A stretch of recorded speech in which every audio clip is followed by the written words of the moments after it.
Item number 10, I'll ask Katarina and Rebecca to stay at the table. This is the paper that relates to options for the inclusion of general rules in freedom camping. Can I just draw your attention to the screen that I've accepted as a Chair's recommendation, a new D that says agree that the statement of proposal for freedom camping and vehicles in the vehicles bylaw seek public feedback on options for a proposed maximum stay rule. The maximum stay rule is set out here under 2 at a maximum of 2 nights. There will be some desire for the public to express an opinion on that, and this allows the public to express an opinion during the consultation process on that aspect. So I'll ask Councillor Linda Cooper to move that. I'm happy to second, and I'll ask Linda Cooper, please, to introduce the item. I don't need to say much other than the general rule is something we will, if adopted, put in the proposal. So it's what was missing last time that caused a lot of problems. But also we've had a working group made up of local board members and councillors. So this is the recommendation from that group, from your peers. So I'll hand over to Rebecca and Katarina. Rebecca. Thank you, Mr Mayor. So the decision sought on this item is to agree whether to include general rules in a new statement of proposal for a freedom camping and vehicles bylaw, and if rules are to be included, what those rules should be. In March of this year, the governing body made a number of decisions already about the contents of that new statement of proposal. The key decision made in March was to exclude all reserves from the scope of the bylaw. The new bylaw will only manage freedom camping on land held under the Local Government Act 2002. So camping will remain prohibited on reserves under the Reserves Act. The only outstanding decision needed before staff can develop the new statement of proposal relates to general rules. You requested additional advice on this in March, and we're reporting that advice to you today. This report provides some background on general rules, including the legislative requirements for all prohibitions and restrictions in a Freedom Camping Act bylaw, which also apply to any general rules. It gives an analysis of the generalised impacts of freedom camping relating to the environment, health and safety and access, which those impacts are the same everywhere and can therefore be legitimately managed by general rules. The report also identifies possible rules that could help prevent and manage these impacts and proposes 4 rules that could be effective. It also analyses possible settings for these 4 rules and recommends the settings which staff consider strike the right balance between the legislation's permissive intent and the Council's desire to manage harms. The report then describes a comparative assessment of 2 options, option A, no general rules, and option B, general rules, which is based on the staff-developed package of rules and settings. Both options do contain risks. Harms could still occur. It is not possible to mitigate these entirely, although staff consider option B will better prevent and manage freedom camping impacts than option A. There may also be opposition to the Council's decision, whether this is to include general rules or not to include general rules. If option B is preferred, Council will need to closely monitor the cumulative impact of all Freedom Camping Act bylaw prohibitions and restrictions, including any general rules, alongside prohibitions in all other enactments, particularly the Reserves Act. The Freedom Camping Act requires that Council does not create an effective ban on freedom camping in Auckland. So based on our assessment and consideration of the risks, staff recommend option B, which includes 4 rules which are outlined in the recommendations for this item. The key trade-off of choosing option B is that there will be little or no provision for non-self-contained freedom camping in Auckland. This is an equity issue, as the decision will disproportionately impact lower income campers. Staff presented all of these options to a joint working group established by this body in March. The joint working group met in 2 separate sessions last week, with the second session taking place after the agenda closed for this meeting. Therefore, the joint working group's views are summarised in a supplementary addendum paper, which councillors received earlier this week. The joint working group unanimously supported option B, general rules. Most joint working group members also supported the recommended package of general rules, although some would prefer to take a more preventative approach by setting stricter rules than what staff have proposed. Key concerns identified by that group were the impact on lower income campers of the first rule on self-containment and the council's ability to effectively enforce the rules within current resources. Waiheke Local Board also raised an issue around the fact that there is no dump station on Waiheke Island and what that would mean for the implementation of some of these rules there. Following today's decision, the next step will be for staff to develop the new statement of proposal for a freedom camping and vehicles bylaw and seek input on that before going out for public consultation before the end of this year. Happy to take your questions. Thank you, Mr. Mayor. Thank you, Rebecca. So just a reminder to everybody, originally the Regulatory Committee had decided, largely because of the question of homelessness, that there would not be a general rule.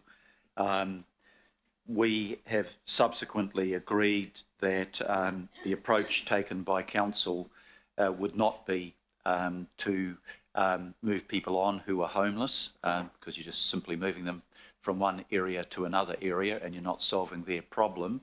And the public submissions very strongly were that there needed to be a general rule. That has been supported by the working group unanimously in supporting option B. Most of the specific items were passed by a majority of 5 to 1, with the one dissenting voice in each case wanting a stricter requirements.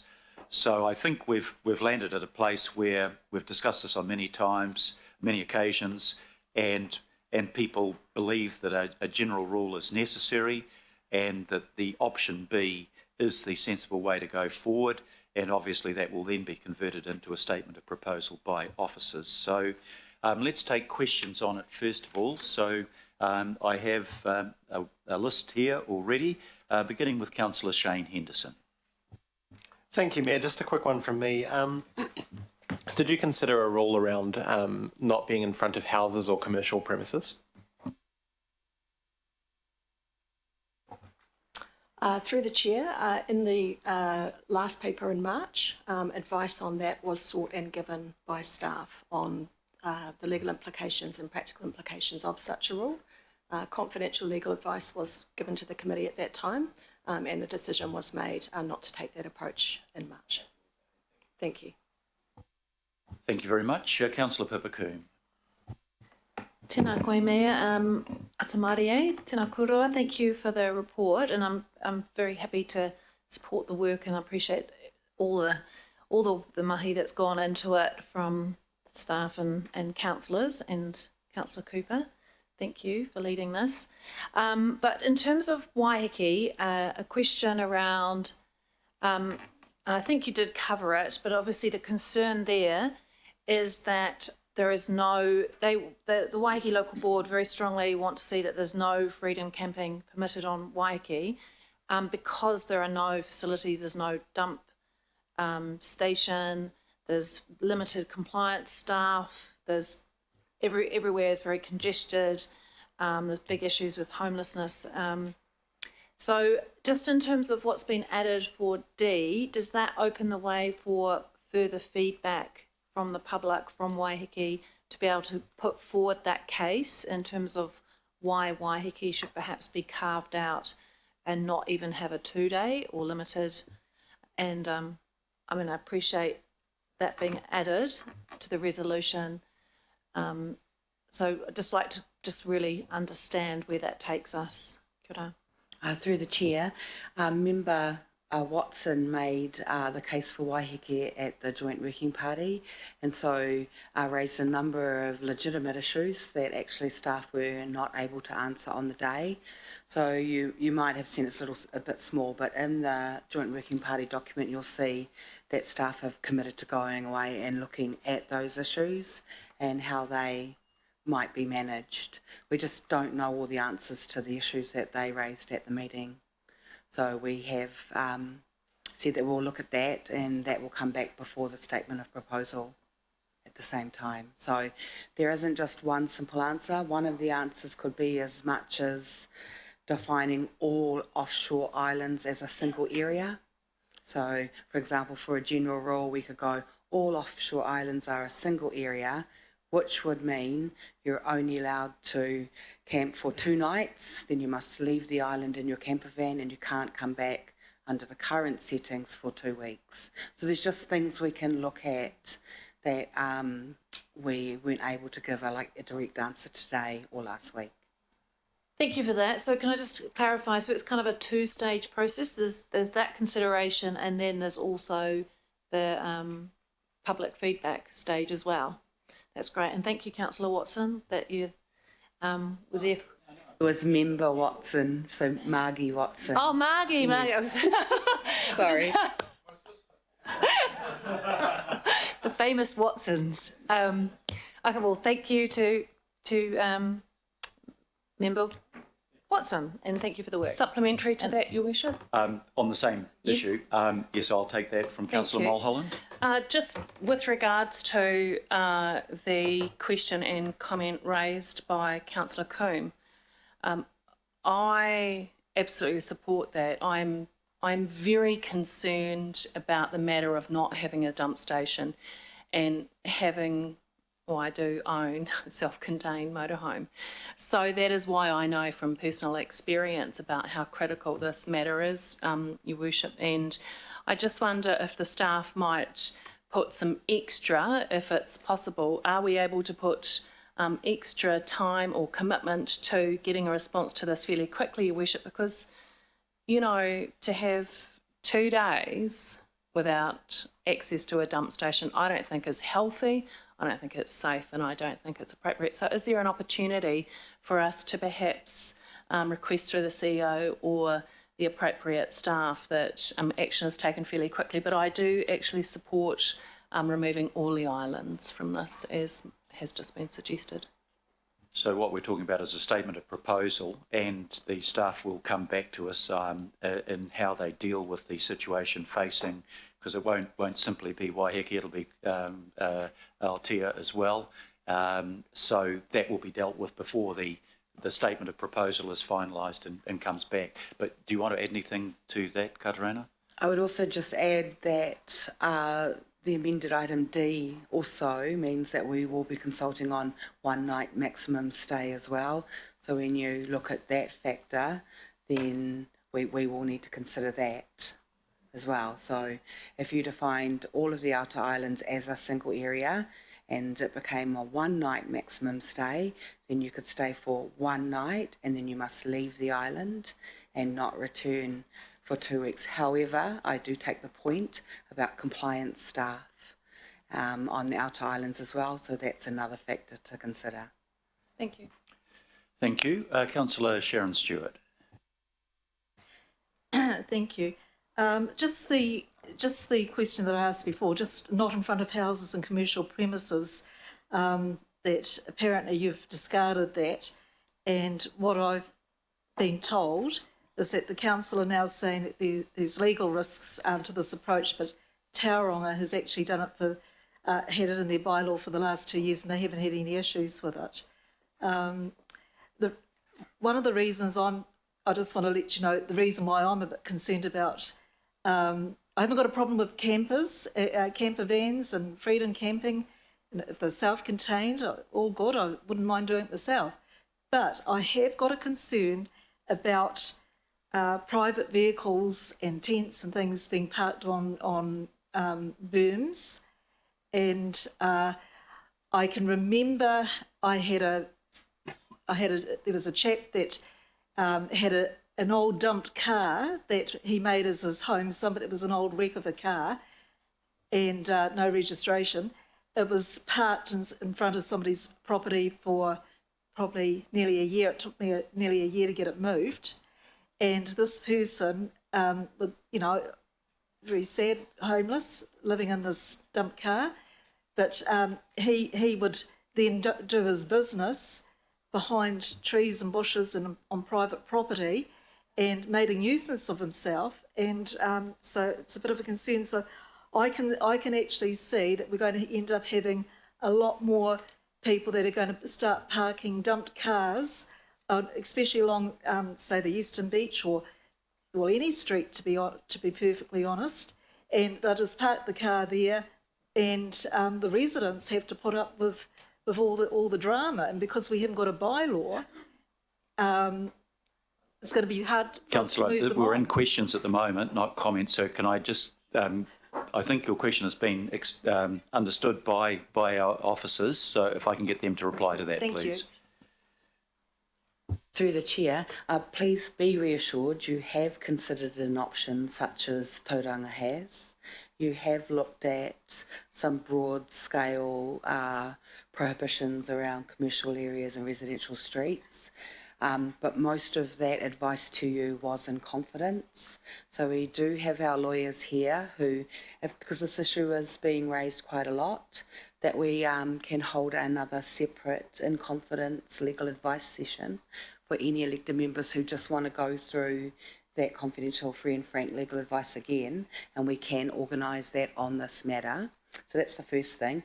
Just the second part is that any structure on public places generally is prohibited under the Public Safety and Nuisance Act, and that includes tents. And so we do have enforcement officers quite often dealing with tents. We can also get some of the enforcement officers to talk to you about how they now deal with people living in cars or wrecks. So it's becoming an increasingly increased issue that they have different methods that they work through. But just to note, this general rule would only allow people to actually stay on a street for a maximum of 2 nights. So that does add another layer of management to some of those issues. But of course, our officers would also take a compassionate enforcement approach to those who are homeless. So, you know, all these general rules are blending together to be able to manage it compassionately, but also manage some long-term issues that might occur. I'm just a little bit. Anyway, I just wanted to bring that up because you know we've had some of the people that have been living in the cars that have been exposing themselves to little children and all sorts of things. That's not Point good. of order. Look, I'm sorry, I need to nothing to intervene do at with- this point. I understand what the point of order is going to be. We're dealing with freedom camping. We're not dealing with the question of homelessness. That's a separate question. It has its own issues and its own challenges. And secondly, while the legal advice is confidential and we're in an open session here, you can rely on the fact that the recommendations that are being made here and the recommendations not being made are reliant on the best legal advice that we can get. There have been a number of court cases involving a number of local councils, I think Queenstown and Marlborough. There hasn't been one relating to Tauranga, but that does not mean to say that there might not be one relating to Tauranga. And we generally accept the legal advice that we're given, and we don't intentionally make any proposal where the advice says that we are acting outside our powers. So I think if we just accept those things, and I'm more than happy, Councillor, for you to be given a private briefing on what that legal advice was, but it's probably not appropriate to do it here. Councillor Richard Hills. Thank you, Chair. And apologies, Councillor Stewart, just that those comments, they would be dealt with police anyway, not under our bylaws, but I just thought it was going at maybe stereotyping a little bit. My question is just on kia ora koutou katoa. Thank you for the work done on this. I know it's extremely complicated. My question is around, and my concern is around the effects on, as you say, those with maybe lower incomes that can't afford to travel around New Zealand in a fancy or, you know, slightly more expensive model of vehicle. What are the likely effects of people who cannot afford those sorts of vehicles? Where do they go? Through the chair, thank you. There are other options for people on low incomes to camp, just not necessarily to freedom camp. There are a number of dock campgrounds, there are council-run campgrounds, commercial campgrounds. Those options will still be available to lower income campers, but you are correct, as we pointed out, that is the key trade-off of creating the general rules that are being proposed, is that it will mean that for many people renting or being able to afford to upgrade a vehicle to meet the containment standards may be a challenge. It's not to say that all of those vehicles are going to need to be the massive Maui campers. There are smaller vehicles that can still potentially meet those standards. There is the ability for people to upgrade vehicles, and I think MB put the figure at somewhere between $500 and $1,000 for vehicles to be brought up to standard. However, we still acknowledge that there will be a group of people for whom freedom camping will no longer be an option. There are other low-cost accommodation options available in Auckland, but yes, as you say, that is a trade-off of this decision. Okay, I know Councillor Cooper's very good at explaining the graduated approach that our officers take on all regulatory issues, but I guess would you be able to explain how the training or how this might change the way we approach people who are genuinely homeless or living in vehicles not freedom camping? Like how is that managed? Just for the, a number of us have a fear of officers, doing the right thing or thinking they're doing the right thing, but actually displacing people who genuinely aren't freedom camping but are homeless, which this doesn't cover. Through the chair, I just say first off that we can actually arrange for our enforcement officers to potentially attend the next session to discuss that in more detail. But what I can say from our discussions with them previously is that they don't have any difficulty telling the difference between people who are freedom camping for leisure and people who are living in vehicles involuntarily. There are many signs that they see that clearly suggest when somebody is there against their will because they have nowhere else to go. In those cases, they have standard operating procedures, I believe, around referring people to social service agencies, giving them the options of what they might be able to do, where they might be able to go. But certainly they never get to the point of saying, we are going to prosecute you, we are going to issue a fine. That's just not a solution that they reach for. They reach for connecting people to social services, but they certainly tell us they have no difficulty in telling which is which. But certainly we could ask the staff to come in and give a bit more information about what they do in those situations for you next time. Thank you. And just last question, Chair, just on the, we have the evidence of complaints, but is it, and I may have missed it, but is it split between, do we have an idea of where the complaints are on street or in a park? And is what we might be doing here is pushing people to be in more concentrated areas like parks instead of on the street where maybe they're not noticed for a night or two anyway as it is? Or is it, are we seeing more problems on the street, freedom camping rather than the parks? I just wonder how big the problem really is on street. Through the chair, I don't have the exact breakdown of those in front of me. I'm not sure that the data is collected that way, though it may well be something when the bylaw goes into the implementation planning phase that we actually make some suggestions to our enforcement staff about how they actually gather data about what they find and where they find it.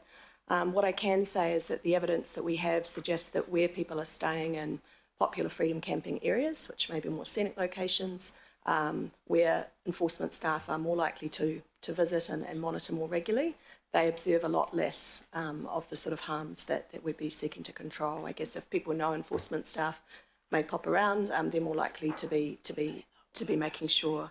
However, sorry, Katarina, did you want to? So generally the data is not showing overwhelming numbers of camper vans all over Auckland streets. And so where we do have evidence, then we're able to specifically manage specific streets or parts of streets. So we have in the past had restrictions for the top of streets or the ends of streets that end in a beach, because we are able to see some clear evidence about how that's being used. So in the future, it will be on a case-by-case basis where we can see that occurring. Thank you. Councillor John Watson. Interesting, yeah. And certainly our enforcement officers are very empathetic and do a very good job in balancing, the people that are in the position of being homeless and the residents who have an expectation. So in a couple of instances, my ward, they've really struck a good balance in what wasn't an easy situation. My question, and sort of has an impact for our enforcement officers, and I just want to check this because this process is very hard for the people in the public to follow. Going through a bylaw, it's if you're not in the regulatory committee, it can be quite a difficult snakes and ladders to follow. But my question just goes to the ability of the public at this stage in light of recommendation D. So the statement of proposal seeks that public feedback, and that public feedback then ultimately will be able to influence conceivably our approach to the settings. So, for instance, we've got the 2-night maximum. We have the ability to, if we so desire, to go to 1 night, if that's the case. And similarly with the return time, might be a month or 2 weeks. And the reason I say that is, one, that's going to be pretty clear to me that that's going to come back in any public feedback process. And secondly, in terms of the enforcement officers, the clarity of what's acceptable or not becomes very clear then, how 2 days can become 3 or 4 days, whereas 1 night is pretty clear to everyone. So I just think from a practical point of view, but at any rate, I'm right in all those assumptions, Katarina, am I, in terms of the ability to address the settings as a consequence of D? Through the chair, can I just clarify, would you hope to see all of the settings in the report, for example, on pages, table 4? At the moment, D only puts the options for the departure time as an alternative option in the statement of proposal.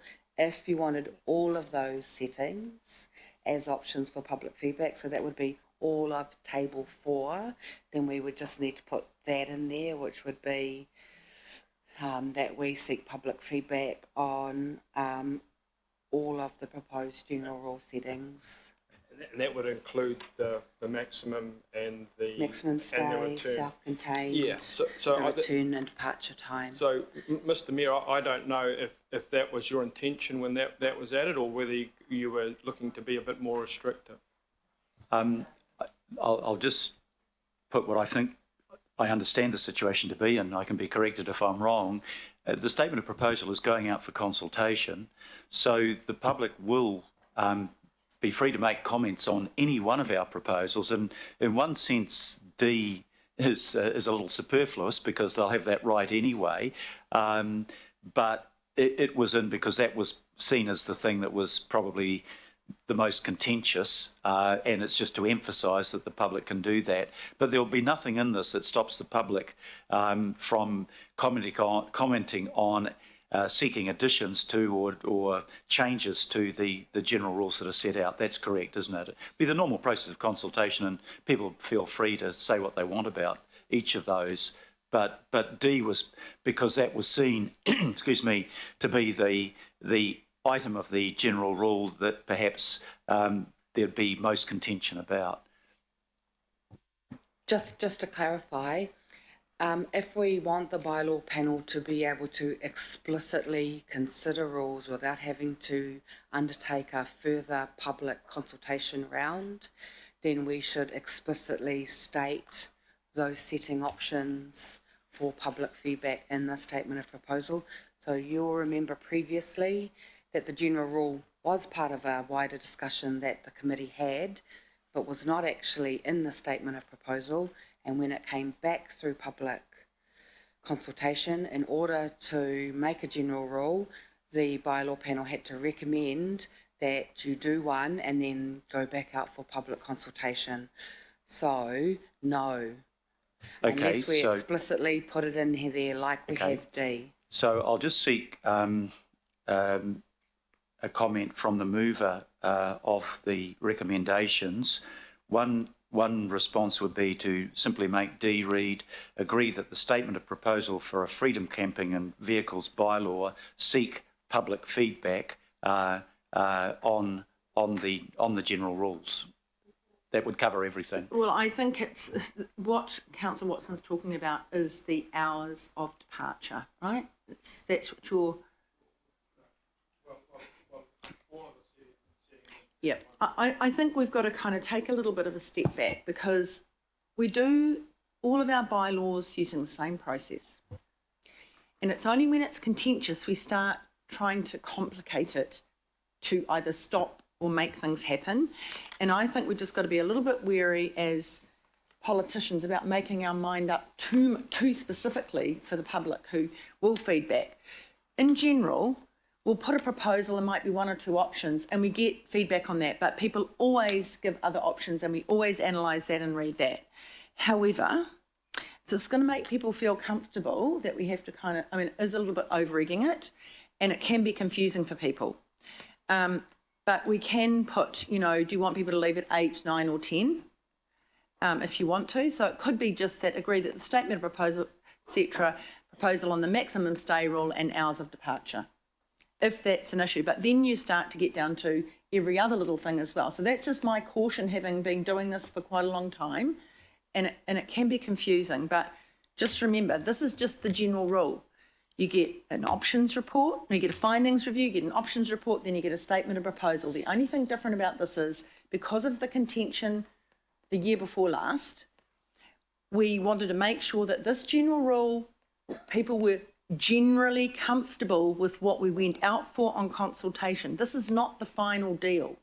This is what we're suggesting go out to the public so they can comment on it. So it is not a done deal, and that's why I get always worried when everyone wants to go exempt this, exempt that, because you're taking away the ability for people to feedback. So if our staff feel that's doable, because just remember, all of this is extra collation, extra work, and takes longer, so in a certain time frame, which we have a statutory time frame, because we don't want our general rule to lapse in October and have nothing. So that's just my general thing. So is that a possibility? Would that be favourable to have in their feedback on the, through the chair, hours of departure? It is a lot of permeations of options. However, we are already receiving public feedback before the statement of proposal, where everyone has very, very strongly held views about 8 a.m, 9 a.m, 2 weeks, 4 weeks. They're using our options,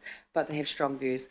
I believe the extra effort to see the debates, they want to hear these settings debated, would be worth including all the settings so that people can openly and freely tell us what they prefer. And I think that would make this an easier process than the last one we went through. Final comment, Mr Mayor, is that people did feedback on these issues last time, but we didn't have a general rule. So we had a lot of feedback, but we couldn't do anything with it. So I think that's probably a useful thing to do. So the wording would be just maximum stay rule and hours of departure, or hours of stay.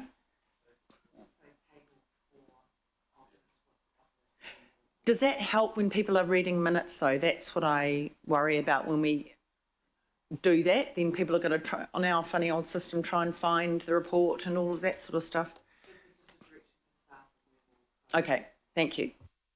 So let me see if I've got this clear, that what you probably just need, you could make it a bit more simple by saying agree the public feedback be sought on the statement of proposal for freedom camping and vehicles bylaw as set out in B above.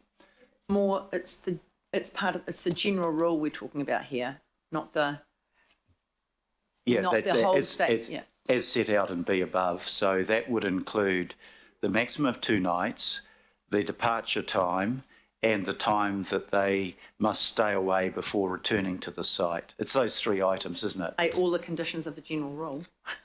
Yeah, well, that's what I'm hearing. That's what I'm hearing from Catarina, is that you're going to get public suggestions on that anyway. So you might as well make it explicit that the public can comment on that, and what their views will be sought. Yeah. So on all the conditions of the general rule, does that satisfies you, Councillor Watson, for your point? Yep, it does. If you read what's on the screen at the moment, and that's the advice from officers, and that's accepted by the mover of the motion. So if that's the case, that's what the new D will read. Okay, we go back to our question list. Councillor Cathy Casey.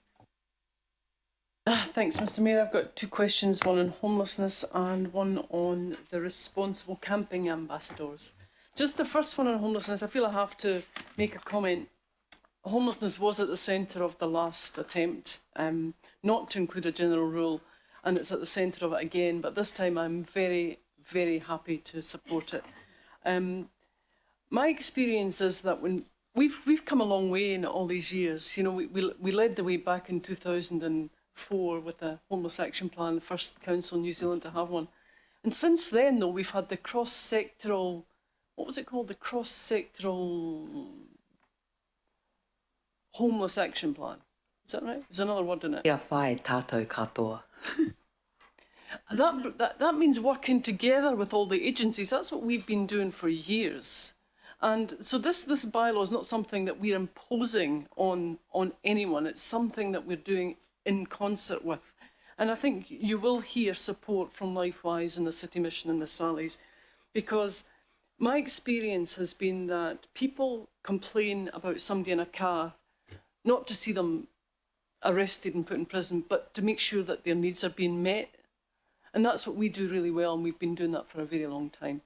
I think COVID has made us a much more, I hope, kinder, compassionate and tolerant society, and witness the homeless people being housed during the COVID level 4 lockdown. So, yeah, all power to them. That was all. It was just to kind of... the second point was on the responsible camping ambassadors. Just tell me, who are they, how many are they, and what do they do for a living when they're not looking out for freedom campers? Through the chair, I'm not sure what they do when they're not doing the ambassador program. It is a seasonal program. They are uniformed but not warranted officers who are employed by the council to support compliance officers by doing proactive monitoring, proactive visits to all of the freedom camping hotspots. They go to dozens of sites a day. They really are there in an education capacity. They hand out leaflets. They advise people of what their sort of obligations are. I think they hand out some material from the Ministry of Tourism around the Te Aki Promise about looking after the environment. But they also make people aware of what the rules are in Auckland around freedom camping. So they're not there to perform the functions of a warranted officer. They're there more to provide education and also to point out where someone isn't complying and to advise them to move on. But they are there in support of the compliance officers. I'm not sure exactly how many there are, but I think there's in the region of around 12. I can check up on that if you'd like to know that precisely. And they do focus on that sort of 3 to 4 month summer period, but particularly those few weeks. I think January, February kind of time when those sites are most likely to be busy. Does that give you enough information, Councillor? Thank you. Thank you very much. Councillor Linda Cooper. Will I be closing the debate? I might, well, these are questions, so not comments. No, I don't have a question. Oh, okay. No, sorry. I'll put you on to open and close the debate on under comments. Councillor Josephine Bartley. Thank you, Your Worship, and through you. Thank you for the report.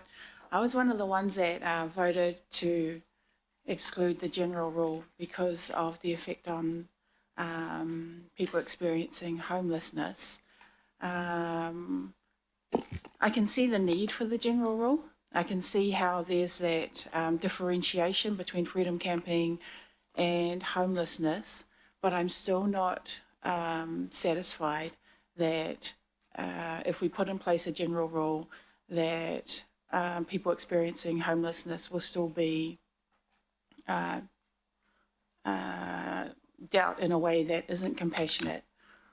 So my question really is around point 54, like how are we tracking this compassionate enforcement approach, and more detail on what that looks like, even though, you know, like, did this come about because of the freedom camping work, or is it an approach that we are always doing?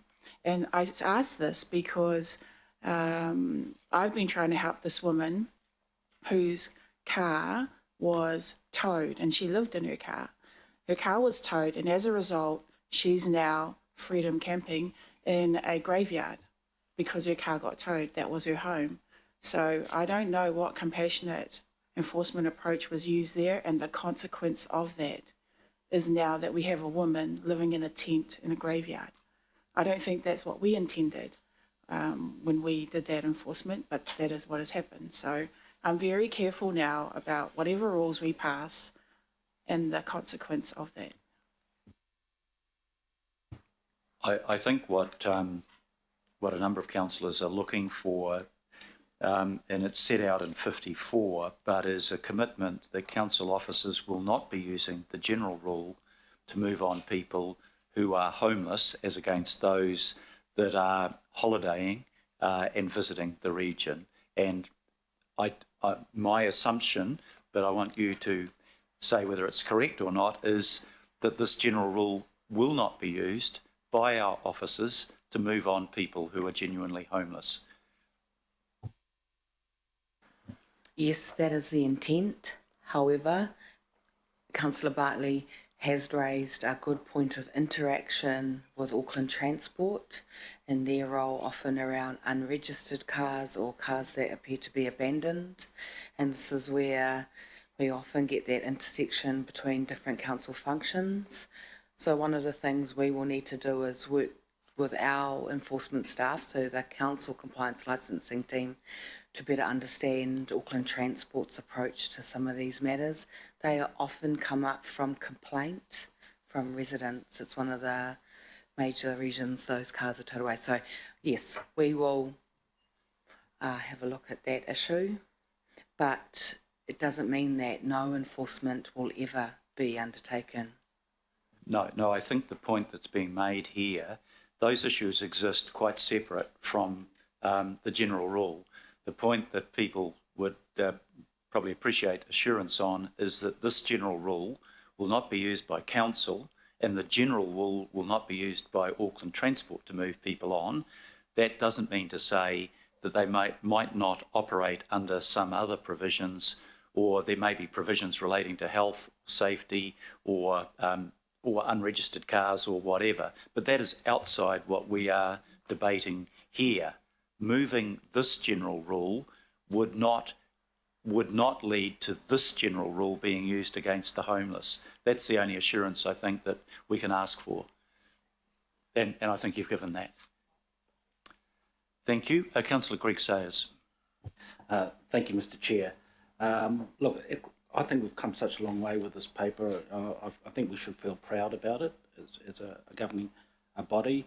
I just had a couple of questions because I think I'm probably looking for some tweaks here, and I might put it to the mover and the seconder if they might consider it. But I want to ask these questions first, just for clarification. One is around categories. So putting a restriction around like a category of, I'm thinking schools. When I read the paper, I thought if there's a Freedom Camper parked outside a school and parents are going there and they leave at 9 in the morning, there could be a hold up with moving the Freedom Camper on if it's parked near the school, just at that time of day. So that went through my mind. So my question is probably more a general one rather than but that's what my thinking was. Can we put like for example, schools identify a category of area or outside a certain type of premise that could be excluded? It may not go on this proposal, but can that actually occur in the bylaw?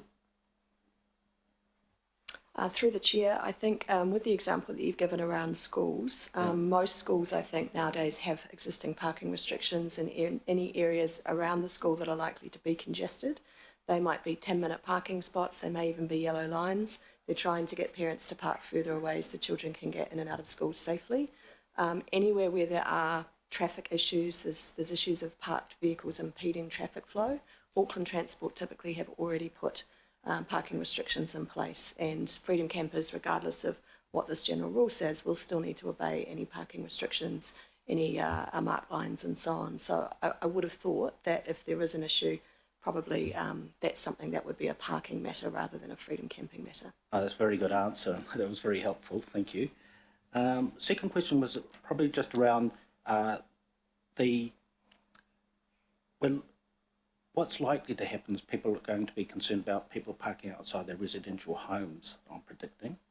So, and I know I don't want to broach across into any conflict with legal confidentiality here, but can you just explain a bit more in terms of why we're excluding that specifically as a consultation point here? In other words, why? And we could mention in here that, freedom campers are to be, prohibited outside residential homes just to create the debate and the feedback? And if we Point of don't, order, Mr Chair, sorry, I am worried about confidentiality. No, it's all right. Because we did have a workshop on this. no, it's a general question, Your Worship. As I said, I don't want them to breach any confidentiality. I think there is a way of answering that without breaching the confidentiality of specific advice. I don't think there's anything confidential about saying our legal advice suggests that a rule of that nature would be ultra vires. And as I've mentioned to Councillor Sayers and Councillor Stewart, clearly this council does not act in a way where the advice given to us is that if we act in that way, we will be in breach of a law and we will face judicial review. So I think in a general sense, that question can be answered without getting into specifics. Just finish the question.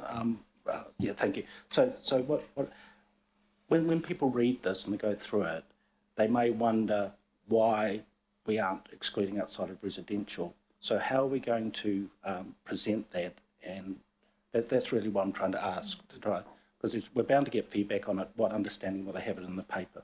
So through the chair, what impact do you think we would be managing by having a vehicle parking overnight in front of a residential area? So what impact do you think those people are going to raise that we can legally manage?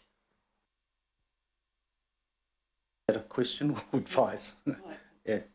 It's a question, so I'm asking you. So if you're asking me, how can we manage outside residential areas? I'm going, what impact do you want us to manage through the general rule of parking overnight outside of a residential? I might just reword my question so it's a bit clearer. So when people read the bylaw, and we've had a lot of feedback that they might be concerned about people outside the residential homes, I just want to be clear in terms of the advice that they'll be reading so they can feedback accurately, and it kind of crosses into that legal advice that we've had. You know why? So it might be saying, well, you know, what's going to be the harm around it. But I just want to understand.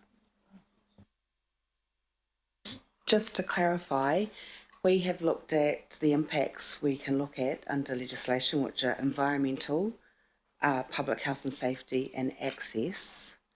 So we will be setting that out in the statement of proposal, that these are the impacts we can manage and these are the ways we think we can manage it.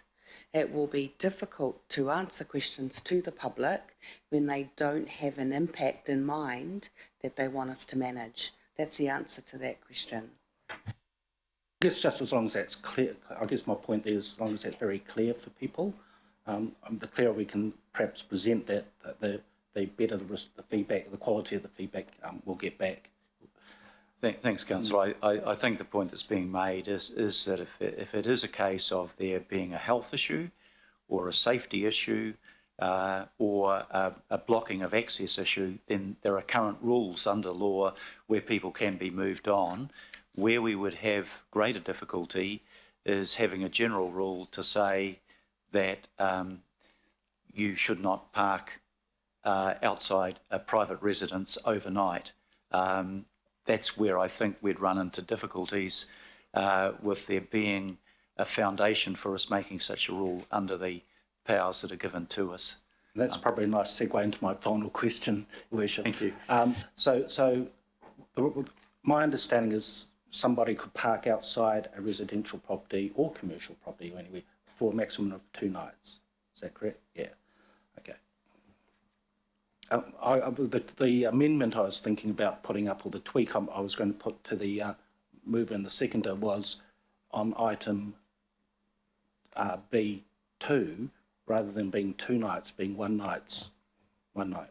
And that's now covered by the change in the Amendment D, Councillor, so that would enable discussion around that point. So that might meet your objective. Yeah, thank you.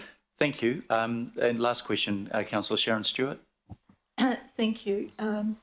I just wondered, have you thought about what's happening with the unitary plan, the shortage of car parking spaces? I'm just thinking of, for an example, Stonefields French Church. There's a lot of homes that now don't even have their own car parking space, and some homeowners have to park sometimes 3 or 4 streets away. Have you taken that into any consideration? So through the chair, at the moment, we don't have good evidence of a freedom camping issue in Stonefields.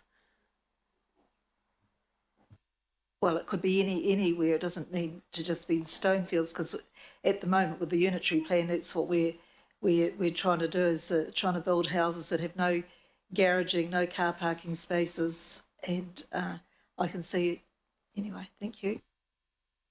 Thank you, and I do have a question from Councillor Fessor Collins online. Councillor Collins. Hey, and we can see you.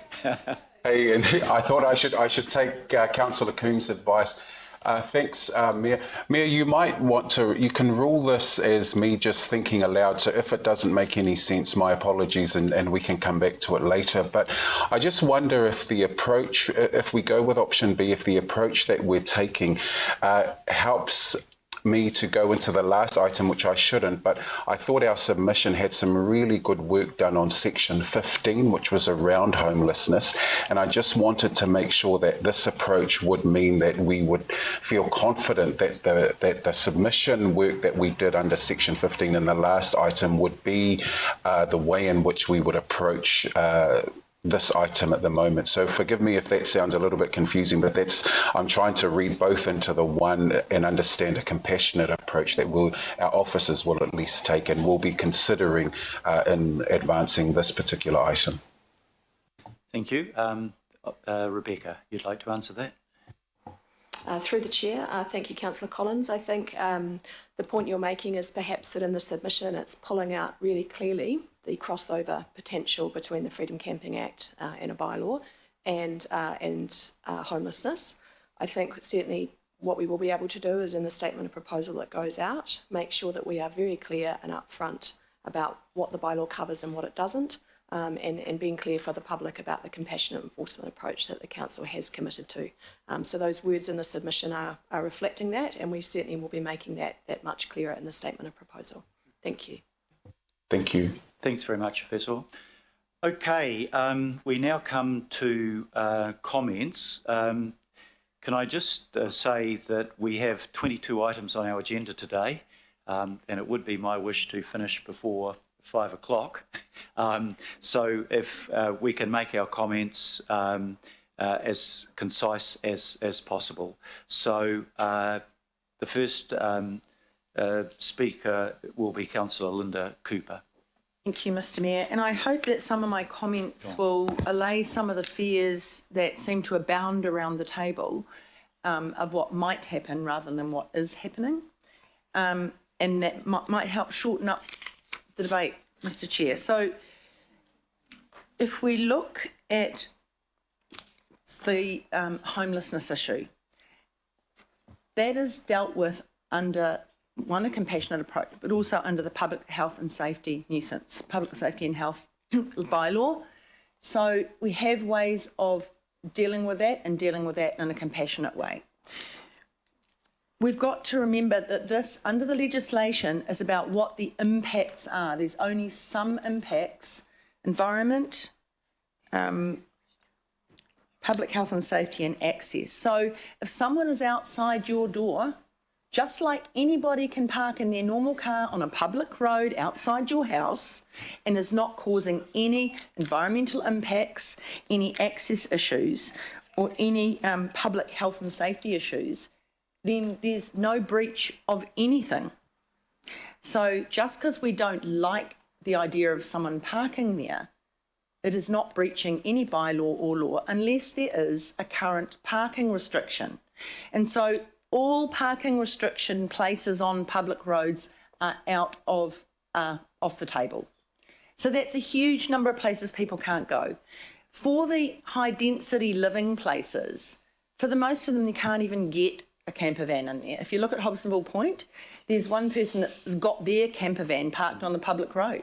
So that would also then negate, if you had a camper van, you couldn't even park it on the public road yourself, or if you have a visitor from the Hawke's Bay or such.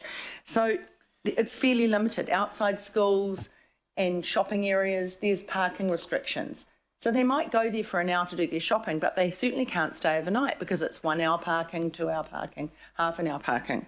So a lot of these issues that people are really worried and scared about I think it's our job as elected representatives to allay people's fears and say, look, there's going to be lots of rules. Already, we've said that we're going to base the proposal on a lot of the work already done and listened to by the public in 2019. So already there'll be 55 individually scheduled areas that are already prohibited. Only 21 areas where you can camp under a very restricted regime. All reserves are off the table now. So the near hysteria that we had last time hopefully will be a lot less this time, because we've dealt with a lot of that, and this general rule should help to just allay that last part. Of course, you're always going to get people that go, I don't want them parking on my street in front of my house. But if they are doing no harm, then under the Freedom Camping Act, which we have no control over other than making submissions with our suggestions, then they can do that. And if they're causing harm, we'll hopefully this time get a Freedom Camping bylaw underway, but we also have the public, I don't even know if it's health and safety, public safety and health bylaw that we can deal with the effects as well. So and I think a lot of the concern has been actually around homeless people, really, not around freedom campers, people like us going around in a self-contained Winnebago, whatever, or like Tracy. You know, Tracy's not going to go and do bad things. She's a responsible camper. And I think there's a lot of responsible campers in this country.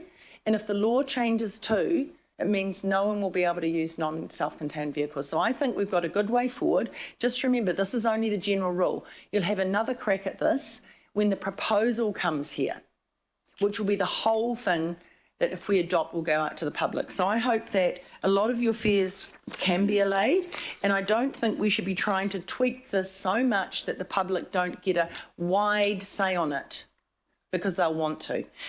Thank you. Thank you very much. Councillor John Watson. Will be the essence of brevity, Mr Mayor, and one is just to say from an area that has been greatly affected by this, I'd just really like to compliment the officers firstly on the presentation today, which was very succinct and informative. And secondly, I think what I'm detecting out there, as much as there are the desire for people to pick up on a couple of the settings, that generally people are pleased with the way this is heading. So I think that's useful to note, Mr Mayor, because this has been controversial, and the people that do engage in it in some detail, and they represent a lot of other people too. So to that respect, I think today's presentation and the resolutions are helpful. Thank you very much, Councillor. Councillor Sharon Stewart. Just one of the things that I was just wondering, are we taking into consideration when people are parking on residential roads? Maybe Councillor Cooper might be able to answer this, I'm not sure. The parking on residential roads and maybe blocking the vision of people trying to get out of their own properties, and if they have a vehicle that's parked there and they've asked them to move them on and they don't move on, and people are having real difficulties trying to get out, and they might have their car, somebody might blame them. I know, Insurance, if so- through you, Mr Chair, I know what you mean, and I think that's that issue of access. So if people are blocking access, staff can go and sort it out. But if they're just parking on the road and it's a bit difficult to see out, it's like issues we have complaints about people having trucks parking in their street and they don't like it. There's nothing we can do because it's a public road, but if they're blocking their driveway, absolutely, it can be sorted out. Just as a matter of order, I might ask Councillor Cooper if you can keep that for your right of reply rather than seriatim. So, yeah, Councillor Stewart, have you anything else that you want to add to that? Thank you. Councillor Sayers. Thank you. I'm speaking in favour of the motion. I think we've come a long way. In the original bylaw, you know, I represent an area that was very concerned about the impact on the reserves, and also very worried about unlimited parking outside of residential properties and other areas. So We've come a long, long way. I congratulate everyone who's been working on it. I would like to say that, this supports responsible freedom camping, which the majority of freedom campers are. We see them out there, very responsible people. There's even associations that coordinate that responsibility. So that's terrific. It's dealt with the concern around the reserves, preserves that social licence for freedom camping in Auckland, which is important, kind of reflects on my first point. Allows responsible freedom camping right across the region, aligns with most of the freedom camping preferences that I think we did hear back in the feedback when we first put this bylaw up for feedback and then kind of withdrew it at the last minute.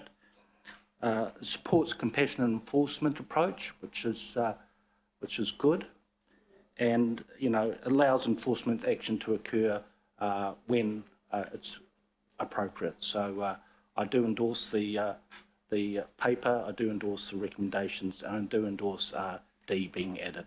So thank you. Thank you very much, Councillor. I just, following my own rule, being very brief on this. At the earlier meeting we had on this, we dealt with two key issues. One was to say reserves will continue to be off limit for freedom camping, and with the change in the law, we now have an infringement regime so that we can enforce that properly. Secondly, we considered what was required under the Freedom Camping Act, and we decided that we would not be acting contrary to the Act in a way that would put us in jeopardy of judicial review. Thirdly, I think everybody around this table understands that this general rule is not appropriate to be used in the case of homelessness. There are a different set of problems involved in that need to be dealt with in a different way. And fourthly, anybody that creates nuisance in parking will be dealt with under other appropriate bylaws, whether it be public health and safety or parking limits or whatever. So I think we've arrived at the position where we understand that a general rule is necessary. Not to have a general rule would leave us with no means of controlling freedom camping outside areas where it's restricted, so we need that rule.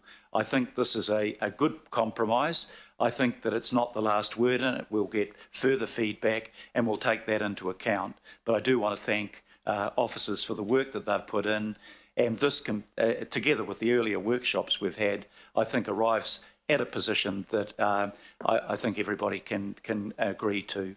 So in reply now, Councillor Cooper. First, I want to add your thanks to Katarina Maki and Rebecca Foreman. They've done an excellent job of getting everybody together, putting forward the proposal and workshopping with the working group, and that's been a really good thing. And I really want to commend all the elected members that have worked on this in good faith and put their views in.